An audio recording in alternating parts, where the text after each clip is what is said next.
Progressive rock pioneer and keyboardist Rick Wakeman has announced his retirement from touring, marking the end of an era with one final U.S. tour. Wakeman revealed, "I always planned to stop touring by my 77th birthday on May 18th. However, there is so much to fit in before then that I'm having to make plans now, and so my final one-man shows will have to cease by that date." The first leg of the farewell tour is set to kick off on March 19th at the Ridgefield Playhouse in Ridgefield, Connecticut, and will conclude on March 29th at the Egg in Albany, New York. After a South American run, Wakeman will return to the States later in the year.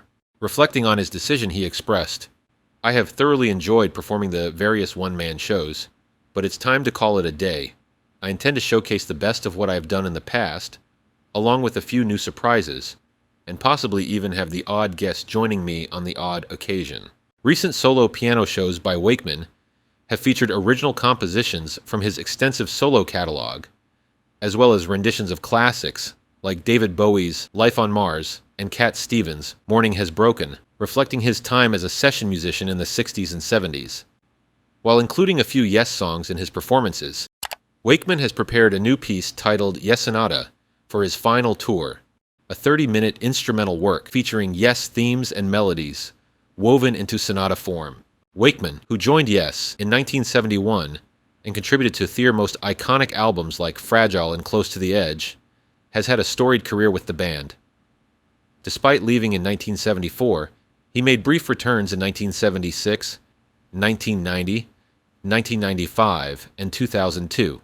In 2016, he teamed up with original Yes singer John Anderson and guitarist Trevor Rabin to form ARW, later rebranded as Yes featuring John Anderson, Trevor Rabin, and Rick Wakeman, but the group quietly dissolved in 2018.